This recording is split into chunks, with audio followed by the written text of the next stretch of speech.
ನಾನೊಂದು ಸಣ್ಣ ಚೀಟಿ ಬರೆದು ಕೊಟ್ಟೆ. ನನಗೆಲ್ಲ ಟೀಚರ್ಸ್ ಅಂತಿರ್ತಾರೆ ಬರೇ ಚೀಟಿ ಬರೆದು ಕೊಡ್ತಿರ್ತಾನೆ ಸಿದ್ದರಾಮಯ್ಯರಿಗೆ ಅಂತೇಳಿ. ಸರ್, ನಾನು ಹಾವೇರಿ ಒಳಗೆ ಒಂದು ಕಾರ್ಯಕ್ರಮಕ್ಕೆ ಹೋಗಿದ್ದೆ. ಅಲ್ಲಿ ಒಂದು SC ಮಗು ಶಾಲೆಗೆ ಬರ್ತಿತ್ತು.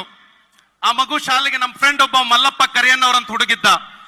ಆ ಮಗು ಒಂದೇ ನೋಟ್ ಪುಸ್ತಕದಲ್ಲಿ 6 ಸಬ್ಜೆಕ್ಟ್ ಬರೀತಿತ್ರಿ. ಅದು ಆ ಮಾಸ್ತರ್ ಏನ್ ಹೇಳಿದಂದ್ರ, ಈ ನೋಟ್ಬುಕ್ ಒಂದ್ ಸಾಲಂಗಿಲ್ಲಪ್ಪ, 6 ನೋಟ್ಬುಕ್ ತಗೊಂಡು ಬಾ ಅಂತ ಹೇಳಿ ಮನಿಗ್ ಕಳಿಸ್ತಾನ. ಮನಿಗ್ ಕಳ್ಸಿದ್ರ ಅವ್ರವ್ವ ಒಂದ್ SC ಹೆಣ್ಮಗಳು ಹೊಲಕ್ಕೆ ದುಡಿಯಾಕ್ ಹೋಗಿದ್ಲಂತ.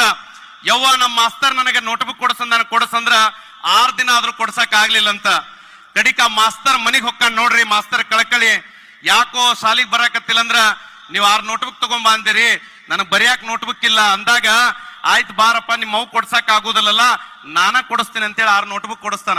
ಅವ ನನಗ್ ಹೇಳ್ದ, ಅಣ್ಣ ಸಿದ್ದರಾಮಯ್ಯನವರು DK ಶಿವಕುಮಾರ್ ಅವರು ಶಾಲೆಗೆ ಬರೋ ಮಕ್ಕಳಿಗೆ ಮೊಟ್ಟೆ ಕೊಡ್ತಾರ, ಹಾಲು ಕೊಡ್ತಾರ, ಬಾಳೆಹಣ್ಣು ಕೊಡ್ತಾರ, ಚಿಕ್ಕಿ ಕೊಡ್ತಾರ, 2 ಜೊತೆ ಬಟ್ಟೆ ಕೊಡ್ತಾರ, ಶೂ ಕೊಡ್ತಾರ, ಸಾಕ್ಸ್ ಕೊಡ್ತಾರ. ಆದ್ರ ಈ ರಾಜ್ಯದ ಸರ್ಕಾರಿ ಶಾಲೆಗೆ ಬರ್ತಕ್ಕಂಥ ಬಡವರ ಮಕ್ಕಳಿಗೆ, ದಲಿತರ ಮಕ್ಕಳಿಗೆ, ಹಿಂದುಳಿದವರ ಮಕ್ಕಳಿಗೆ, ಅಲ್ಪಸಂಖ್ಯಾತ ಮಕ್ಕಳಿಗೆ ಬರೀಲಿಕ್ಕೆ 6 ನೋಟ್ಬುಕ್ ಬೇಕನ್ನ ಸಾಹೇಬ್ರಿಗೆ ಹೇಳಂದಾಗ ನಾನು ಇದನ್ನ ಬರೆದು ಕೊಟ್ಟೆ ಅವ್ರಿಗೆ. ಟೀಚರ್ಸ್ ಡೇದಾಗ ಸಾಹೇಬ್ರ ಕೈ ಮುಗಿತೀನ್ರಿ, ಮಕ್ಕಳಿಗೆ ನೀವು ನೋಟ್ಬುಕ್ ಕೊಡ್ಬೇಕ್ರಿ ಅಂದಾಗ, ನಮ್ಮ ಮಧು ಬಂಗಾರಪ್ಪ ಸಾಹೇಬ್ರು ವೇದಿಕೆ ಮೇಲೆ ಇದ್ರು. ಅವ್ರಿಗೂ ಕೇಳಿದ್ರು, ರಶ್ಮಿ ಮಹೇಶ್ ಅವ್ರಿಗೆ ಕೇಳಿದ್ರು, ಸರ್ ಕೊಡಬಹುದ್ರಿ ಅಂದ್ರು. ಬಹುಶಃ ಅವತ್ತು ಅವ್ರು ಘೋಷಣೆ ಮಾಡಿದಾರ ಬಜೆಟ್ ನಲ್ಲೂ ಕೂಡ ಈ ರಾಜ್ಯದ ಸರ್ಕಾರಿ ಶಾಲೆ ಮಕ್ಕಳಿಗೆ ತಾವು 6 ನೋಟ್ ಪುಸ್ತಕಗಳನ್ನ ಕೊಡಬೇಕು ಅಂತಕ್ಕಂತ ವಿನಂತಿಯನ್ನು ಮಾಡ್ಕೊಳ್ತೀನಿ ಸರ್. ನಾನು ಬಹುಶಃ ಕಳೆದ 10 ವರ್ಷಗಳಲ್ಲಿ 2